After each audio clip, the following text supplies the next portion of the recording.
பயமற்ற நிலைகள் கொண்டு தான் ஒவ்வொன்றையும் அது நுகர்ந்தறிந்து விண்ணை நோக்கி அந்த பேரண்டத்தின் உண்மையுடைய நிலைகள் தனக்குள் எடுத்து அதே போல மற்ற விஷத்தின் தன்மை நீக்கும் உணர்வு அவன் சந்தர்ப்பவசத்தால் பெற்று பேரண்டத்தின் நிலைகள் அது ஒதுக்கி பிரபஞ்சத்தின் நிலைகள் வளர்கின்ற நிலையும் பிரபஞ்சத்திற்குள் இந்த உயிராத்மாக்கள் எப்படி வளர்கின்ற நிலையை ஒன்றும் அறியாத அந்த குழந்தை பருவமான அந்த பாலகன் நிலைகள் வருகின்றது.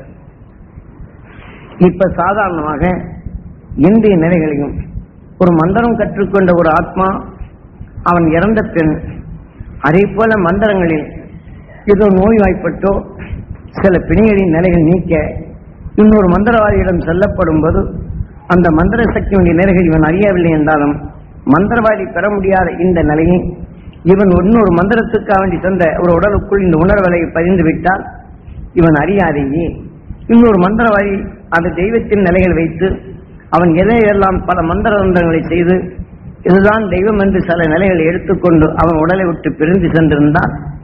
இதை போன்ற ஒரு குழந்தையுடைய நிலைகளை அவன் சீர்கேட்டுக்காக வேண்டி மந்திரவாதியிடம் சென்று அந்த மந்திரித்தோ அவனுடைய வியாதியிலிருந்து மீட்டுவதற்காக வேண்டி அங்கே தாய்த்துகளை வைத்திருந்தால் அது இவன் உடலிலே அது வைத்த பின் இவன் அறியாது சில நேரங்களில் பய உணர்வு வரப்பட போகும்போது இதை போன்று இன்னொரு மந்திரவாதியின் உயிராத்மா ஈர்க்கப்பட்டு விட்டால் அவன் என்னென்ன வேலைகளை செய்தானோ அது எல்லாம் இவன் உடலிலேயும் அந்த உணர்வுகள் இன்றும் செயல்படுவதை பார்க்கலாம். ஒரு சில கிராமப்புறங்களில் ஒன்றும் தெரியல திடீரென முருகன் அருள் இங்கிருந்து அவன் பல பல சொல்லுகளை சொல்லுகின்றான், பல நிலைகளை பேசுகிறான் என்று நாம் பார்க்கின்றோம்.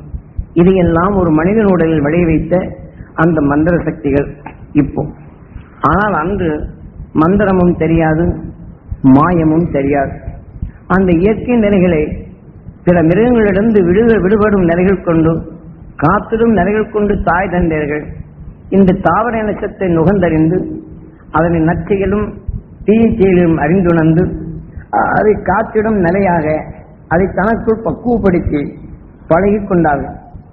அதே நிலைதான் இந்த இளம் பருவமான தன் குழந்தைகள் அதே நினைவில் இறந்த பின் தான் தாய் தந்தை இயங்கி இந்த உணர்வு கொண்டு அந்த இரு ஆத்மாக்களும் இந்த குழந்தையின் உடலுக்குள் வரும்போது இவர்கள் கற்றுணர்ந்த அந்த உணர்வின் தன்மையை சூரியனை நோக்கி எண்ணும் போது அந்த உணர்வு வீரியமடைந்து ஒன்றும் அறியாத குழந்தைக்கு சர்வத்தையும் அறியும் ஆற்றல் அங்கே பெறுகின்றது. தான் ஒரு அணிதன் நிலை. சூரியனின் காந்த சக்தி ஒரு தாவர இனச்சத்தை எப்படி கவர்கின்றது என்ற நிலையும் அது இங்கே பூமியிலே எப்படி இயங்குகிறது என்ற நிலையும் இதை போல பிரபஞ்சத்திற்குள் மற்ற கோள்களின் சக்தியை சூரியன் எப்படி கவர்கின்றது என்ற இந்த நிலையும் பேரண்டத்தின் பெருமையுடைய நிலையை ஒன்றும் அறியாத அந்த பாலகன் அறிகின்றான். அவன் எடுத்துக்கொண்ட உணர்வின் ஆற்றல் இந்த உடலை வளர்க்க செய்யாது. அவன் உணர்வின் ஆற்றல் மிக்க சக்தியின் திறனையை வளர்ந்தது. அவன்தான் அகசியன். அவன் மிகவும் குளமாக இருந்தான். ஆனால் உணர்வின் ஆற்றல் மிக பரிமாணமான நிலைகள் வளர்ந்தான் என்ற நிலையும் துருவத்தின் நிலைகள் அறிந்தான். அந்த உணர்வின் தன்மை விஷத்தை ஒடுக்கினான். அந்த உணர்வின் தன்மை கொண்டு உயிராத்மா ஒளியாக மாற்றி சென்றான். அந்த சென்ற நிலைதான் அவன் அறியாத அவனுக்குள் இயக்கிய அந்த சந்தர்ப்பம் அவனுக்குள் விளைந்ததுதான் நாம் புழுவிலிருந்து மனிதனாக எப்படி தோன்றினோம் என்ற உண்மையை தன்னைத்தானே தான் அறிந்து தனக்குள் இயக்கும் உணர்வை அறிந்து இந்த உணர்வின் ஆற்றலை அறிந்த உணர்வின் தன்மைதான் அவன் வெளிப்படுத்திய அந்த உணர்வலைகள் இங்கே நம் பூமியிலே படர்ந்து கொண்டிருக்கின்றது. அதை நாம் கண்ணுற்று பார்ப்பதற்குத்தான் இந்த விநாயகனை அங்கே வைத்தார்கள். இப்ப நாம் என்ன செய்கிறோம்? எனக்கு சுகம் வேண்டும் என்றால் இங்கே காளியவோ அல்லது கருப்பணசாமியவோ அங்கே வைத்து உனக்கு ஆட்டை கொடுக்கிறேன், அதை பலி கொடுக்கின்றேன், என்னை காத்திடு என்று தன்னை காத்திட சிறிதொரு உணர்வுகளை விஷம் கொண்டு தாக்கி அதை கொன்று அதை புசித்து இவன் அறியாத உணர்வுகள் இந்த மனித உடலை வழி வைத்துக் கொண்ட இந்த நிலைகள் அதே உணர்வுகள் விளைந்து அவன் இறந்த பின் தனக்கு துன்பம் வரும்போது இந்த துன்பத்தினை விளைவிக்கப் போகும்போது அதே உணர்வு கொண்டு இயங்கப்படும் போது எதை இம்சித்து இது உணவாக புசித்து அந்த ஆண்டவனுக்கு கட்டளையிடுவதாக பிரிதோர் ஜீவனை கொடுத்து அதை உணவாக புசித்துக் கொண்டு அவன் வளர்ந்து அதன் நிலைகள் கொண்டு உடலை ஒட்டி இறந்தானோ, அதே போன்று இன்னொருவன் தனக்கு துன்பம் வரும்போது இதை போன்ற அதே தெய்வ நிலைகள் எண்ணப்படும் போது இந்த ஆத்மா அவன் உடலுக்குள் புகுந்து எனக்கு ஆட்டை கொடு, உனக்கு நன்மை செய்கின்றேன், பலி கொடு, இன்னது நன்மை செய்கின்றேன் என்று இந்த ஆத்மா அவன் உடலிலே புகுந்து இவன் செய்த உணர்வை அங்கே இயக்கி அது செயல்படும். இப்படியும் நாம தெய்வங்களை பார்க்கிறோம். கருப்பணசாமியை பார்த்த உடனே எனக்கு துன்பம் வந்துருச்சு அப்படின்னா நான் இறக்கிறதற்கு உனக்கு ஆட்டை கொடுக்கிறேன் என்ற நிலையும், மற்ற மற்ற உயிரினங்களை இரக்கமற்ற நிலைகளை அதை கொண்டு புசித்து நாம் அவனுக்கு இறைவனுக்கு காணிக்கையாக செலுத்தி செய்கிறேன் என்ற மனித உடலை விளைவித்த அந்த ஆத்மாக்களும் இன்று சூழ்ந்து கொண்டிருக்கின்றது. அதே போல நாம் எண்ணும் போது அதை இயக்கி அதனுடைய செயல்களை செய்கின்றோம். இதை போன்று நாம் எந்தெந்த தெய்வ குணங்களை நாம் எண்ணி வளர்க்கின்றோமோ அந்த உணர்வின் தன்மை நமக்குள் வளர்த்த பின் அந்த மனிதன் இறந்தவென்றால் அதே உணர்வு கொண்டுதான் இன்னொரு மனித உடலை இயக்குகின்றது. இதே போல தனக்கென்று குலதெய்வம் என்று வளர்க்கப்படும் போது இந்த உணர்வின் எண்ணங்களை வளர்த்து தன் குடும்பத்தை காக்க பல தவறுகளை செய்து கொடூர செயல்களை செய்து பல மிருகங்களையோ அல்லது மனிதர்களையோ இம்சித்து அதை கண்டு அந்த உணர்வை தனக்குள் எடுத்து அது வளர்த்து அவனை சென்ற இந்த உயிராத்மா உடலொட்டி சென்ற பின் இன்னொரு உடலுக்குள் சென்றால் இதே உணர்வை இயக்கி அவனின் செயலின் தவறான நிலைகள் செய்கின்றது. ஆனால் அகசியனுடைய தாய் தந்தைகளோ அவர்கள் எந்தெந்த நிலைகள் கொண்டு அவர்கள் செய்தார்களோ அந்த உணர்வின் தன்மை கொண்டு குழந்தைக்குள் சென்றவுடனே தீயதை நீக்கி நல்லது வளரும் நிலைகளே இயற்கையின் தன்மை அங்கே விளைந்த பின் அந்த அகசியின் உடலிலே தான் விளைந்த கொண்ட பின் விண்ணின் ஆற்றலை தனக்குள் எடுத்து இன்னொரு பிறவி இல்லாதபடி எந்த உடலிலும் செகராதபடி எந்த உடலும் தனக்குள் கவர்ந்திராதபடி அவன் சந்தர்ப்பவசத்தால் இந்த உயிராத்மா ஒளியாக மாற்றி இன்றும் நிலையான சரீரமாக சென்ற அந்த நிலையில் இன்று அவன் கண்டுணர்ந்த நிலையைத்தான் விநாயகர் தத்துவத்தை வைத்து நீ புல்லை தின்னாய், புல்லை தின்னேன், தாவர இனத்தை சாப்பிட்டேன், இன்றுக்கு மனித உடலை நான் பெற்றேன், அறுசுவையாக படைத்து சாப்பிடும் இந்த உடலை பெற்றேன் என்ற ஒவ்வொருவரும் தன்னைத்தானே தான் சிந்தித்து தான் யார் என்ற இந்த பிள்ளை யார் என்ற கேள்விக்குறியை போட்டு தன் உடலை இந்த நிலையிலிருந்து பிறந்தோம், இனி நாம் எங்கே செல்ல வேண்டும் என்ற நினைவினை ஊட்டுவதற்காக இங்கே வைத்தார். அப்போ அந்த விநாயகரை நாம் வைக்கப்படும் போது நாம் உடலிலே படும் அழுக்கை ஆத்தங்கரைக்கு அங்கே மேற்க பார்க்க விநாயகரை வைத்திருந்தால் ஆத்தங்கரையில் போய் நாம் சென்று அந்த நீராடி உடலில் உள்ள அழுக்கை நீக்கி நாம் துணிகளில் பட்ட அழுக்கை நீக்கி அது துவைத்து போக்கி விடுகின்றோம். பின் அதை விட்டு கரையிலிருந்து நாம் இங்கே வரப்போகும்போது இந்த இதையெல்லாம் ஒவ்வொன்றையும் வரிசையாக சொல்லிவிட்டு இதையெல்லாம் நீக்கி அறுசுவையின் நிலையை நெய்வொழியை தனக்குள் ஏற்று இந்த உணர்வின் தன்மையை தன் ஒளியின் சொல்றதாக சென்று வின் சென்ற அந்த அகசியமா மகிழ்ச்சியின் அருள்சக்தியை பெற வேண்டும். அதன் வழி துருவ நட்சத்திரமான அந்த துருவ நட்சத்திரத்தின் அருள் ஆற்றல் நாம் பெற வேண்டும் என்று ஏங்கி அதன் வழிகொண்டு அதை பின்பற்றி சென்று சப்தரிஷி மண்டலங்களாக இருக்கும் அந்த சப்தரிஷி அழின் அருள் சக்தி நாம் பெற வேண்டும் என்று ஏங்கி இந்த உணர்வின் தன்மையை நம் உடலுக்குள் செலுத்தி அந்த உணர்வின் ஆற்றலை நமக்குள் பெறச் செய்வதற்குத்தான் இந்த விநாயகர் தத்துவத்தை அங்கு வைத்தோம்.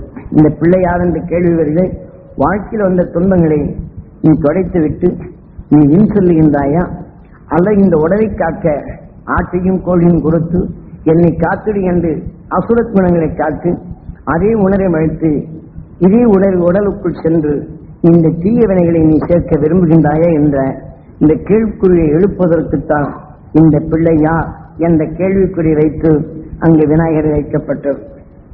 ஆகவே அதை நாம் இதே போல அந்த விநாயகரை நாம் பார்க்கப்படும் போது அவன் சந்தர்ப்பவசத்தால் அந்த ஒன்றும் அறியாத அந்த பாலகன் விண்ணை நோக்கி ஏகி அந்த கதிரவன் காந்த அலையை இவன் தாய் தந்தையின் உணர்வின் சக்தியுடன் சேர்த்து அது வலுகொண்டதாக்கி விண்ணை நோக்கி ஏகி அந்த உணர்வின் ஆற்றலை அது ஜீர்ணிக்கும் சக்தியாக பெற்று விஷத்தின் தன்மை தனக்குள் நிகழாத வண்ணம் அதை நீக்கி அந்த உணர்வின் சக்தியை தனக்குள் பெற்று இன்றும் நிலையான சரீரமாக இருப்பதை நாம் எண்ணி எடுப்பதற்குத்தான் இத்தகைய எண்ணம் கொண்டு நாம் வானை நோக்கி இந்த விநாயகனை பார்த்து நாம் இதை உணர்த்திய அந்த மகிழ்ச்சியின் அரிசக்தி நாம் பெற வேண்டும் என்று ஏங்கி வானை நோக்கி எண்ணும் போது கதிரவின் காந்த அலைகள் நாம் என்ன உணர்வுக்குள் சிக்கப்பட்டு நாம் எண்ணி உணர்வின் சக்தி வலுப்பெற்று அது விண்ணை நோக்கி கண்ணின் புலனறிவில் அது ஊடுருவி சென்று இப்ப நாம் எந்தெந்த லைட்டை நாம் போடுகின்றோமோ அது லைட்டின் போக்கஸ் வருகின்றது. இதை போல நாம் எண்ணத்தின் நினைவை நாம் நினைவிலை கொண்டரும் போது கண்ணுக்கு அந்த வலு கிடைக்கின்றது. இந்த கண்ணின் நிலைகள் கொண்டு விண்ணை நோக்கும் போது இதை விட்டு பூமி விட்டு சென்று இந்த உணர்வின் தன்மை தன் ஒளியாக மாற்றி விண் சென்ற அந்த உணர்வின் தன்மையை தொடும்போது இந்த உணர்வின் அலைகள் வெகு தூரம் ஊடுருவி செல்லுகின்றது. ஆக இடைப்பட்ட தன் நிலையை வராகன் எப்படி பிளந்து தான் சாக்கடைக்குள் இருக்கக்கூடிய நல்ல பறிப்பை நுகர்ந்தானோ இதை போல உணர்வின் எண்ணம் அதை மற்ற நிலைகளை பிளந்து மெய்ஞானி உணர்வை நுகர்ந்து தனக்குள் பெறும் தகுதியை அங்கு ஏற்படுத்தவே இந்த விநாயகரை நாம் பூஜிக்கும் முறையை வைத்தார்கள்.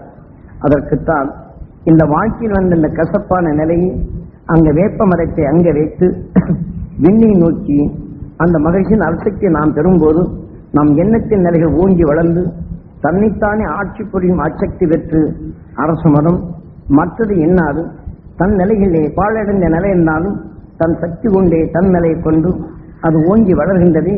அதை போன்ற அரசர் அதாவது அன்றைய மகிழ்ச்சிகள் எப்படி ஓங்கி வளர்ந்தானோ அதை போல நாமும் இந்த வாழ்க்கையில் வந்த கசப்பை நீக்க அந்த ஞானியின் அருளாற்றை நமக்குள் ஈர்க்க அதை சேர்க்கவும் அந்த உணர்வின் தன்மை நமக்குள் வளர்ப்பதற்குத்தான் அரசின் வியம்பையும் வைத்து நாம் உணர்வதற்கு இந்த நிலையை செய்தார்கள். ஆகவே இந்த உண்மையை நாம் அறிந்து கொள்வதற்கு அந்த செய்திருந்தாலும் காலத்தால் நாம் அந்த உண்மையை அறிந்து கொள்ளும் நிலையற்று போய்விட்டது. ஆகவே இன்று விஞ்ஞான உலகில் நாம் மனிதனுடைய சிந்தனையில் சீரழியும் இத்தருணத்தில் நாம் அந்த மெய்ஞானி உணர்வும் நிலைகளை நம் குருநாதர் காட்டிய அறுவழி கொண்டு மீண்டும் அதை நினைவு கொண்டரும். எனக்கு தெரியாத விஷயம் குருநாதர் காட்டிய அறுவழி கொண்டு உங்களைப் போலதான் அறியாத நிலைகள் இருந்தாலும் மூடத்தனமான செயல்கள் இருந்தாலும் அதை நீக்க குருநாதர் காட்டிய அறுவழி கொண்டு அவர் காட்டிய அறிஞர் வழி விண்ணை நோக்கி அந்த அகசிமா மகிழ்ச்சியின் அருசக்தி பெற அது தகுதி பெறும் நிலைகளுக்கு எமது குருநாதர் உபதேசித்த இந்த உணர்வின் செயலை கொண்டு நான் விண்ணை நோக்கி பார்த்து அது அறிந்திடும் நிலைகள் கொண்டுதான் அவர்கள் காட்டிய இந்த நிலைகள் கொண்டு இந்த விநாயகர் தத்துவத்தை புரிந்திடும் நிலையும் எனக்கு வந்தது. அவர்கள் சென்றிட்ட அந்த இடங்களுக்கு உங்க உயிராத்மா சென்றிட இது உதவும்.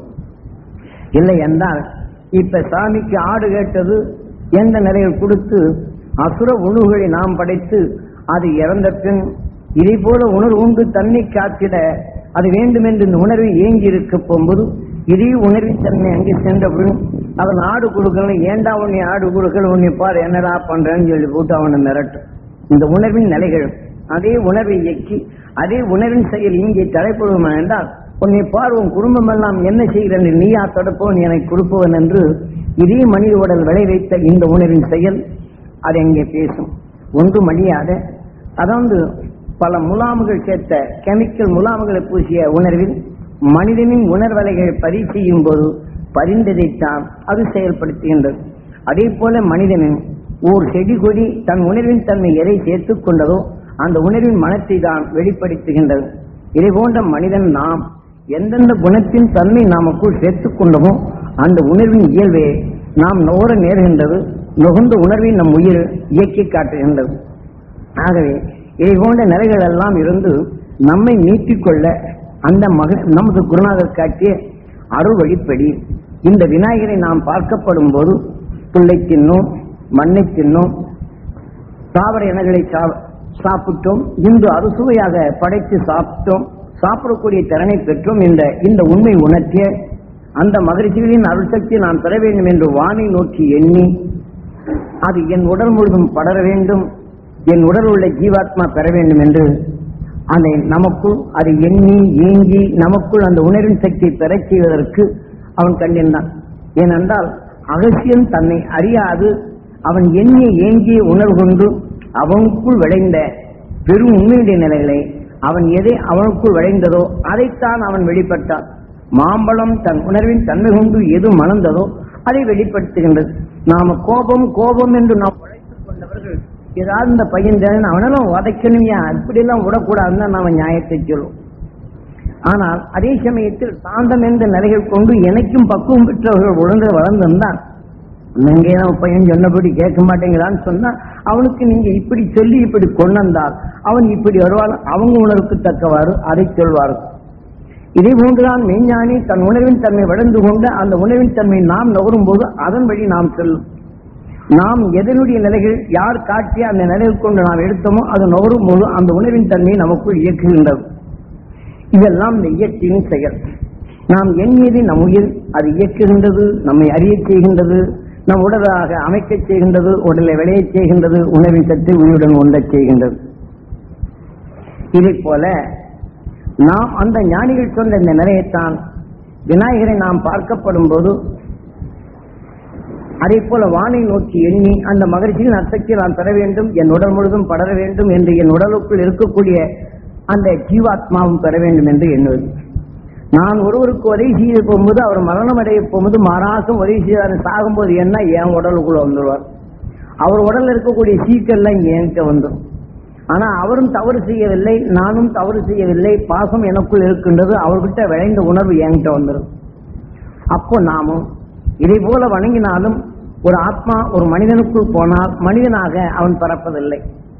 ஆனால் அவன் உடல்ல இருந்த விஷத்தை கொண்டு அவன் அழித்து விடுகின்றான் என்ற இந்த நிலையை உணர்த்துவதற்குத்தான் அந்த மகிழ்ச்சியின் அர்த்தத்தை நான் பெற வேண்டும், என் உடல் முழுதும் படர வேண்டும், என் ஜீவாத்மா பெற வேண்டும் என்று நினைவை உடலுக்குள் செலுத்தி இந்த உணர்வு என் உடலுக்குள் இதேபோல் நான் உதவி செய்து வந்திருந்தாலும் அது துன்பத்தால் வெளிப்பட்டு அந்த துன்ப உணர்வுடன் எனக்குள் வந்தாலும் எனக்குள் அந்த துன்பத்தை ஊட்டாத வண்ணம் இயக்காத வண்ணம் செயல்படும். இப்ப பேய் பிடிச்சிட்டு ஆடுது, அதை ஆடுது, மந்திரவாதி இருந்தா அதோட நிலைகள் செய்து இப்படி எத்தனையோ நிலைகள் செயல்படுகின்றது.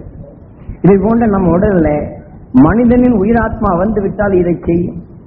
ஆனால் ஒரு கொசுவின் நம்ம ரத்தத்தை குடிக்கிறது என்றால் அந்த கொசு இறந்து விட்டால் அந்த உயிராத்மா நமக்குள் வந்தால் அந்த மனிதன் ஒட்டி நமக்குள் விளைந்த இந்த உணர்வின் தன்மை அந்த கொசுவின் உயிர் இந்த உணர்வுகளை வளர்த்து மனிதனாக உருப்பெறும் கரு பெறுகின்றது. இந்த உடலை விட்டு இந்த உயிராத்மா வெளியிலே சென்று விட்டால், இந்த உடலை விட்டு மீண்டும் இந்த கொசுவின் உயிராத்மா சென்று விட்டால் இதே மனம் கொண்ட மனிதன் ஈர்ப்புக்குள் சென்று அந்த உடலின் தன்னை வளர்த்துக் கொண்டு இப்படி 7 உடல்கள் ஆனப்பின் 7வது உடலுக்குள் போகும்போது இன்னொரு மனிதனாக உருப்பெறும் தன்மை அடைகின்றது கொசுவின் உயிராத்மா. இப்படித்தான் நாம் கொசுவின் உயிராத்மாவிலிருந்து இந்திய நிலைகள் நாம் இதே போன்ற நிலைகள் தான் நாம் மனிதனாக உருவாக்கி வந்திருக்கிறோம். கடந்த கால நிலைகள் வேறு, இந்திய நிலைகள் இது போன்ற நிலைகள் வந்திருக்கின்றோம். ஆனால் இதை போன்ற நிலைகள் வந்தவுடனே அது மகிழ்ச்சிகளின் அரிசக்தி நான் பெற வேண்டும், என் உடல் முழுவதும் பெற வேண்டும், என் ஜீவாத்மா பெற வேண்டும் என்பதோ இதை போல நிலைகள் வந்தாலும் கொசுவின் உயிராத்மா வந்தாலும் அந்த ஞானியின் உணர்வின் தன்மை இங்கே இணைக்கப்பட்டு அந்த உயிராத்மாவும் ஞானத்தை வளர்க்கும் நிலையில் கொண்டு அது மனிதனாக உருவாகும். இது அதே சமயத்தில் நமக்குள் இன்னொரு உயிராத்மா நம் உடலுக்குள் சென்றிருந்தாலும் அந்த மகிழ்ச்சியின் சக்தி நான் பெற வேண்டும், என் உடல் முழுதும் பெற வேண்டும், என் ஜீவாத்மா பெற வேண்டும் என்று எண்ணும் போது அந்த மனிதனாக வந்த உயிராத்மாக்கள் பட்ட உடனே இவன் நோய்வாய்ப்பட்ட உணர்வின் விஷத்தை இது முறியடிக்கின்றது. பின் நாம் இறந்த பின் அந்த உயிராத்மா நாம் உடலை விட்டு பிரிந்து சென்றாலும் இதை போன்ற நிலைகள் கொண்டு அந்த மனிதனின் ஈர்ப்புக்குள் அது செல்ல நேர்கின்றது. அல்லது இதை போல நாம் ஆத்ம தியானம் செய்து நாம் தியானம் செய்தவுடைய நிலைகள் இந்த உயிராத்மா அந்த சப்தரிஷி மண்டலத்தோடு இணைய வேண்டும் என்று எண்ணும் போது இந்த உயிராத்மாவை அங்கே செலுத்த முடியும். இப்ப நாம் கூட்டு தியானங்களில் நாம் இந்த பௌர்ணமி தியானத்தன்று நாம் தியானம் முறைப்படி இருந்தவர்கள் உடலை விட்டு பிரிந்து சென்றவர்கள் இன்னொரு உடலுக்குள் சென்றிருந்தாலும் இதை போன்று நாம் தியானம் செய்து அடிக்கடி நாம் மூதாயினுடைய உயிராத்மாக்கள் சப்தரிஷி மண்டலத்தோடு இணைய வேண்டும் என்று சொல்லும் போது இந்த மாதிரி அவங்களுடைய உணர்வு நம் உடலாக இருக்கும் போதும் அது சூட்சம சரீரமாக இருந்தாலும் நாம் எண்ணி அந்த உயிராத்மாக்களை வின் செலுத்தலாம்.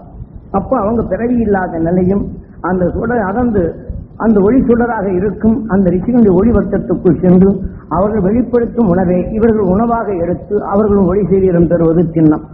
அதை பெறச் செய்வதற்குத்தான் அந்த தனக்குள் கண்டறிந்த இந்த உண்மையை அந்த அதிசயம் தெளிவான நிலைகளை அணுவின் இயக்க சக்தியை தெளிவாக காட்டி அந்த உணர்வை நமக்கு வெளிப்படுத்தினார். ஆகவே நாம் அந்த விநாயகரை நாம் கும்பிடும் போது வானை நோக்கி எண்ணியுடனே என் ஜீவாத்மா பெற வேண்டும் என்று எண்ணியதோடு மட்டுமல்லாதபடி இப்ப என் தாய் தந்தையர்கள் உடலுடன் இருந்தால் அந்த மகரிஷின் அசக்தி என் தாய் தந்தையருக்கு அது கிடைக்க வேண்டும், அந்த அருள்வழி அவங்களுக்குள் வளர வேண்டும், அவர்கள் ஆசி நான் பெற வேண்டும், அந்த மெய்வழியின் வழியில் அந்த உணர்வு என் தாய் தந்தையர் கிடைக்க வேண்டும், எனக்காக வேண்டி துன்பப்பட்ட அந்த இருள்கள் நீங்க வேண்டும் என்று இதை எண்ணி எனக்குள் வளர்க்க வேண்டும்.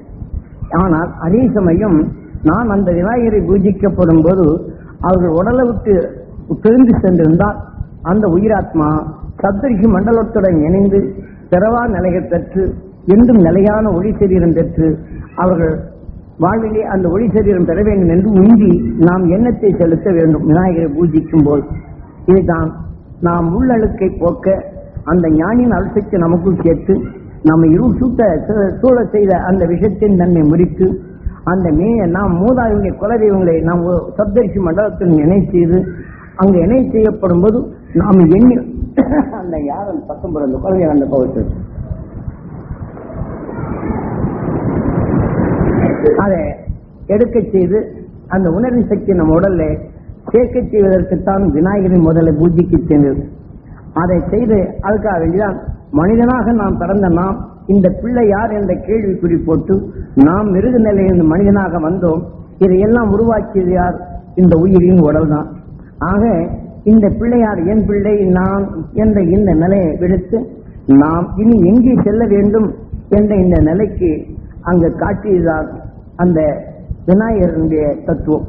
ஆக அந்த அரசு எப்படி ஓங்கி வளர்ந்ததோ அதை போல அந்த மெய்ஞானிகள் அந்த அரசால் தனக்குள் யாருடைய தெய்வம் இல்லாதபடி தன் உணர்வின் சக்தி கொண்டு இன்று மொழி சொல்வதாக இன்று இருந்து கொண்டிருக்கும் நிலையை நம்மளுக்கு உணர்த்துவதற்காக அதை செய்தார்கள். ஆக அதை போலதான் இப்போ உங்களுக்கு இந்த தியானத்தின் தன்மையை நாம் சொல்லுகின்றோம். ஆக நாம் ஒவ்வொரு நிமிஷமும் இதை போன்ற ஒத்த அந்த ஞானிகள் கற்ற அவர்கள் கண்டுணர்ந்த அந்த உணர்வின் சொல்லை உங்களுக்குள் சொல்லும் போது உங்கள் செவிப்புலன் ஈர்த்து அந்த நினைவலைகளை உங்களுக்குள் பதிவு செய்யும் போது ஊழ்வினையாக மாறுகின்றது. அதே சமயம் சண்டையிடுவோரை அடிக்கடி நாம் பார்க்கும் போது அது ஊழ்வினையாக மாறிவிடுகின்றது இந்த மனித உடலில். அதே போல இது கர்ப்பமாக இருக்கப்படும் போது இதை போன்ற துயர செய்திகளை கேட்டுணர்ந்தால் அது நாம் கருவில் இருக்கக்கூடிய குழந்தைக்கும் அது வளரும் பருவத்தில் இந்த விஷயத்தின் தன்மை அந்த கருவிலை இணைந்து அது ஊழ்வினையாக விளைந்து அந்த குழந்தை பிறந்த பின் நாம் எப்படி நச்சு நச்சு என்று இருந்தோமோ எந்தெந்த வேதனைகளை சொன்னோமோ அந்த குழந்தை வரும்போது அந்த உணர்வுகள் வந்து தன்னை அறியாமே என்ன செய்கிறோம் என்று தெரியாது அது நச்சு நச்சு என்று அழுகும்.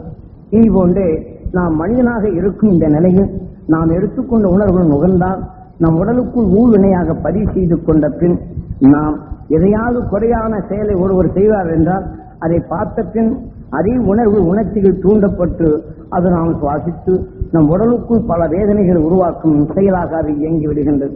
இதை போன்ற நிலைகளை அதை தொடைப்பதற்குத்தான் இந்த பிள்ளையா என்ற கேள்விக்குறி போட்டு அந்த ஞானிகள் கண்ட உண்மையின் நிலையை இதை போல விண்ணை நோக்கி எண்ணி நம் உடலுக்குள் அதை சேர்ப்பிக்கிறதுக்கு இதை செய்தார்கள். ஆக நாம் விநாயகரை எப்படி வணங்க வேண்டும் என்ற முறையை அங்கு வகுத்து வைத்தாலும் அதன் முறைப்படி யாரும் இன்று நாம் பூஜிப்பதில்லை. விநாயகருக்கு அருவம்புள்ள தேவை, அதை கொண்டு கொடுத்தாச்சுன்னா எதிர்காலம் நல்லா இருக்கும் அப்படின்னு அருவம்புள்ள போட்டு இவங்க கசத்தல்லான்னு சொல்லி அவங்க அந்த வருத்தத்தை படுவதைத்தான் இன்று நாம் பார்க்கின்றோம். அதே போல நாம் குறைகளை அனைத்தும் அங்கே சொல்லி அந்த சொல்லப்படும் போது அந்த குறையும் உணர்வை நாம் நுகர்ந்து குறைகளை அதிகமாக வளர்க்க முடியுமே தவிர குறைகளை நீக்க முடியாது. ஆக இதை போன்ற நிலைகளிலிருந்து நாம் விடுபட வேண்டும். இப்ப அந்த மகரிஷியில் காட்டிய நிலைகளை நம் குருநாதர் காட்டிய அறுவழிப்படி இந்த விநாயகரை பூஜிக்கப்படும் போது ஏனென்றால் திருப்பி திருப்பி சொல்ற நீங்க நினைக்காதீங்க, உங்களுக்குள் இது தெளிவுற பதிவு செய்ய வேண்டும். இது உங்களுக்கு துன்பம் வரும்போது நினைவலைகள் உண்ட வேண்டும். உங்கள் அறியாத வந்த துன்பத்தை நீக்கும் அந்த உணர்வின் சக்தி உங்களுக்குள் விளைய வேண்டும். அந்த நினைவாக இயங்கி உங்களுக்குள் அது வளர்ச்சி பெற வேண்டும் என்ற இந்த நோக்கத்தில் தான் நான் திரும்ப திரும்ப இதை சொல்வது. ஆகையினாலே நீங்க இந்த விநாயகரை எங்கு சென்றாலும் இதை போல பூஜித்து பழகுங்கள். அந்த விநாயகரை நாம் போகும்போது நமக்கு மூதாதைகளை எண்ணி அந்த உயிராத்மா அந்த சப்தரிஷி மண்டலத்தோட இணைந்து அவங்க குலதெய்வங்களாக எண்ணி அவங்க உயிராத்மா ஒளி சரீரம் பெற வேண்டும் என்று உந்தி தள்ள வேண்டும். அடுத்து நாம் என்ன செய்ய வேண்டும்? யாம் விநாயகர் சதுர்த்தி என்பது இதை போன்ற அதை எண்ணிவிட்டு நாம் வாழ்க்கையிலே குழந்தையின் பால் ஏதாவது குறைபாடுகள் இருந்தால் மகர்ஷிகளின் அரிசக்தி அவன் பெற வேண்டும், அவன் அறியாத இருள்கள் நீங்க வேண்டும், அந்த மெய்வொழி அவனுக்குள் வளர வேண்டும், அவன் சொல்லுக்குள் இனிமை பெற வேண்டும், அவன் செயலெல்லாம் புனிதம் பெற வேண்டும். எந்த எண்ணத்தை நம் குழந்தைகள் பால் நாம் எண்ணி இதை நாம் பதிவு செய்து கொள்ள வேண்டும். ஆனால் கர்ப்பிணியாக இருக்கக்கூடியவர்கள் இந்த விநாயகரை பூஜிக்கப்படும் போது இதைபோல அந்த மெய்ஞானின் அருளொளி பெற வேண்டும் என்ற எண்ணத்தை எண்ணி என் கருவில் இருக்கக்கூடிய குழந்தைக்கு அது கிடைக்க வேண்டும் என்ற இந்த ஏற்க உணர்வு அதை செலுத்த வேண்டும். இப்படி செலுத்தினால்தான் அந்த குழந்தைகள் பால் நாம் அந்த உணர்வை எடுத்து வளரும் போது நம் உடலிலே அந்த மனங்கள் வருகின்றது. ஆனால் குழந்தை பார்க்கும்போது ஒரு சொல்லை சொன்னாலும் அது செவிப்படங்களிலே நீங்க கோபித்து சொன்னாலும் தூண்டும் நிலைகளை சொன்னாலும் இந்த உணர்வு உந்தி கூர்ந்து கவனிக்கும் போது நம் உடலில் இருக்கக்கூடிய மனங்கள் அந்த குழந்தைகள் நுகர்ந்து அதன் உடலிலேயும் உயர்ந்த நிலைகள் ஏற்படும். அந்த நிலைகள் ஏற்படுகின்றது. கருவிலே இருக்கப்படும் போது இதை போல விநாயகனை பார்த்து விட்டு அந்த மகிழ்ச்சியின் அருளை பெற வேண்டும் என்றும் என் கருவில் இருக்கக்கூடிய குழந்தைக்கு அந்த நிலைகள் பெற வேண்டும் என்றும் அதை வானை நோக்கி அவர்கள் சென்ற நிலைகளை நாம் எண்ணுவோமே என்றால் இந்த உணர்வு அது ஊழ்வினையாக சேர்ந்து அது பதிவாகி இது நாம் அந்த கருவில் இருக்கும் வரையிலும் இதை போன்ற உணர்வுகளை நீங்கள் செலுத்தினால் அந்த குழந்தை பிறந்தபின் அந்த ஞானி அகசியன் எவ்வாறு விண்ணுலகை ஆற்றலை பெற்றானோ அதுபோல இந்த ஆற்றலின் தன்மையை இந்த குழந்தையும் கருவிலில் ஊழ்வினையாக வளர்ந்து அது பிறந்தபின் தன் இச்சையாக அந்த உணர்வின் தன்மை நுகர்ந்து அது வளரும் பருவரப்பும் போது 4 வயது 5 வயது வரப்பும் போது நான் சாதாரணமா 90 வயது அனுபவத்தை அந்த குழந்தை பேசும், ஞானியின் தத்துவத்தை பேசும். அது வெளிப்படும் மூச்சை நாம் நுகரும் போது நமக்குள் மகிழ்ச்சி ஏற்படும். அதே சமயம் இன்று நாம் வீட்டிலே வாழ்க்கையிலே குழந்தைகளாக கருவிலே இருக்கப்படும் போது நாம் அடுத்தவர்களுடைய துன்பங்களை கேட்டறிந்து அது நுகரும் போது இந்த உணர்வின் தன்மை அந்த குழந்தையின் கருவிலே இருக்கக்கூடிய இணையப்படும் போது இப்படி அடிக்கடி நாம் அந்த நிலைகளை கேட்டு உணரப்படும் போது எந்தெந்த உணர்வுகள் இதிலே பதிவு செய்ததோ இது ஊழ்வினையாக விளைந்து அந்த குழந்தை வரும் பருவத்தில் அதுக்கு இனம் புரியாது இந்த நச்சின் தன்மைகள் அந்த உணர்வு போது இனம் புரியாத அழுவதும் இனம் புரியாத வெறுப்பதும் அவர்கள் நாம் சண்டையிடுவதை பார்ப்பது போல அந்த தாயின் நச்சு பிடுங்குவதையும் பார்க்கலாம். அடிக்கும் ஏதாவது சொன்னா உடனே பிச்சும் இந்த உணர்வு அது அறியாமலேயே அது உடல்ல கருவில் இருக்கும் போது இந்த பதிவு செய்த இந்த உணர்வுகள் அதை செயலாக்குகின்றது. இதை நாம் தெளிவாக இதை நாம் தெரிந்து கொள்ள வேண்டும்.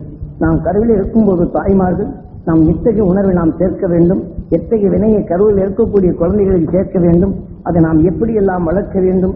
பிறந்தபின் அது நமக்கு ஞானத்தை போதிக்கும். அதன் உணர்வை அதை குழந்தையை காணும் போதே நம்மளுக்கு அந்த தெளிவான நிலைகளும் இது எல்லாம் அந்த விநாயகர் தத்துவத்திலே உண்டு. நீ இதை நீ எப்படியெல்லாம் சேர்க்க வேண்டும் என்று இந்த உண்மையை விளக்கி அந்த காரிய படைப்பு மறைக்கப்பட்டது. ஆனால் அதை நாம் இன்று இந்த உலகமே மனிதனுடைய எண்ணலைகள் கீழ்கெட்டு போகும் இந்த நிலையில் நமது குருநாதர் இந்த உண்மையுடைய நிலைகளை வெளிப்படுத்தும் நிலைக்கு என்னே ஒரு மூடனாக இருந்தவனை இதை வெளி ஒன்று மரியாத போல சாக்கடைக்குள் நின்றுதான் இந்த சாக்கடையினுடைய தன்மை அது எவ்வாறு பன்றி சாக்கடை நுகராது அதற்குள் இருக்கக்கூடிய நல்ல பரப்பை நுகர்கின்றதோ இதே போல மனித வாழ்க்கையில் இந்த சாக்கடையாக இருக்கும் இக்காற்று மண்டலத்தில் இதே போன்ற நல்ல உணர்வுகள் ஞானிகளுடைய நோய்களை அதை நுகர்ந்தறிந்து அதை எடுத்து அந்த சொல்லின் ஒளியாக நீ வெளிப்படுத்தும் போது எவர் ஒருவர் கேட்டு உணர்கின்றனரோ அவர் உணர்வுகளிலே இருள் சூழ்ந்த நிலைகள் நீங்கி மெய் ஒளி அங்கே வளரும். இதை நீசி அவர்கள் வளர வேண்டும் என்று எண்ணும் போது நீ வளர்கின்றாய். அவர்கள் வளர வேண்டும் என்று விண்ணை நோக்கி ஏகும்போது அந்த உணர்வின் சக்தி உனக்குள் விளைகின்றது. ஆகவே ஒவ்வொரு நிலையும் ஒவ்வொருவரையும் அந்த மெய்ஞானிகள் ஆக்க வேண்டும் என்ற உணர்வுடன் இயங்கி இதை நீ உபதேசி இந்த உணர்வின் ஒளி அலைகளை பரப்பச்சி அவர்கள் நினைவு கொண்டோர் உள்ளங்களில் அவர் அறியாத வந்த இருள்கள் நீங்கட்டும். அவர்கள் வாழ்விலே அந்த உணர்வுகள் நல்ல எண்ணங்களாக மலரட்டும். அவர்கள் மூச்சும் பேச்சும் இந்த இருள் சூழ்ந்த உலகில் இருந்து அவர்களை மீட்டி மெய்ஞானிகள் சென்று அடைந்த அந்த அறுவழி கூட்டத்துடன் இந்த உணர்வின் நிலைகள் அங்கே அழைத்து சென்று அவர்கள் மெய் நிலையை அடையட்டும் என்று நீ எண்ணும் போது அறிவை நீ அடைகின்றாய். அதை கேட்டுணர்ந்தோரும் அங்கு அடைகின்றனர். அவர் கற்றுணர்ந்தோன் உணர்வின் நிலைகள் அவன் அறியாத அவன் நிலைகளை பெற்றதே அவனை போன்று அவன் அறிந்து உணர்ந்த அந்த உணர்வின் ஆற்றலை அவன் செலுத்தப்படும் போது நீ எண்ணும் போது நீயும் செல்லுகின்றாய். இதை போல கேட்டுணர்வும் செல்லுகின்றனர் என்ற நிலையை வைத்தது. இந்த வாழ்க்கையில் எவ்வளவு நிலைகள் இருந்தாலும் நம்ம எரியாத நாம் நல்ல குணங்கள் இருந்தாலும் பிறர் செய்யும் குறைகளை நாம் காணும்போது நம்மை அறியாமலேயே வேதனைப்படுகின்றது, வேதனைப்பட செய்கின்றது. இதை போன்ற நிலைகள் எல்லாம் இப்ப நாம் சொல்லும் முறைப்படி இந்த விநாயகர் தத்துவத்தை நாம் எண்ணும் போதெல்லாம் நம்ம துன்பங்கள் மறைகின்றது. அதனால்தான் இந்த தியானம் நமக்குள் எந்த விநாயகன் என்பது நம் உடல் வினைக்கு நாயகனாக இருக்கின்றது. இவனை நாம் பூஜிக்க வேண்டும். அந்த மெய்ஞானின் அருளி நமக்குள் வினையாக சேர்க்க வேண்டும். அந்த விநாயகர் தத்துவத்தை தான் இன்று குருநாதர் காட்சிய அருள்வழிப்படி நாம் முன் சேர்த்துக் கொண்ட வினைக்கு நாயகனாக மனித உடல் பெற்றாலும் மெய்ஞானின் உணர்வின் என்ன அலைகள் நமக்குள் அது பதிவாகி அந்த வினையை நமக்குள் ஆக்கி இந்த வினைக்கு நாயகனாக அந்த மெய்ஞானிகள் சென்ற இந்த உணர்வின் ஒளி சரீரம் போன்று இந்த உடலை உணிக்கி அது வினைக்கு அந்த நாயகனாக அந்த ஒளி சரீரம் பெற செய்யும் நிலைதான். அவர்கள் சென்ற பாதையில் நீ எண்ணிவையா என்றால் அதை கேட்டுணர்வும் அந்த நிலையை பெறுகின்றன. நீ அவர்கள் பெற வேண்டும் என்று இயங்கும் போது அவருக்கு முன் நீ பெறுகின்றாய். அந்த உணர்வை கேட்டுணர் உன் பின் சென்று அவர்களும் வருகின்றனர் என்ற இந்த உண்மையை உணர்த்தினால் இதை போன்று நீங்களும் செயல்படுவீர். இந்த விண்ணுலகின் மனிதனாக பிறந்த நிலைகள் இருள் சூழ்ந்த நிலையிலிருந்து விஷத்தன்மையிலிருந்து நீங்கி இந்த உணர்வுகள் நீங்க பெற்று உங்க மூச்சும் பேச்சும் உலக நன்மை பயக்கும் இந்த சக்தியாக அது வளரச் செய்யும் என்ற நிலையை அதை இயக்கத்தில் வைத்ததால் இதை நாம் உபதேசிக்கும் என் குருநாதர் அருள் வழிப்படி உங்களுக்குள் உபதேசிக்கின்றேன்.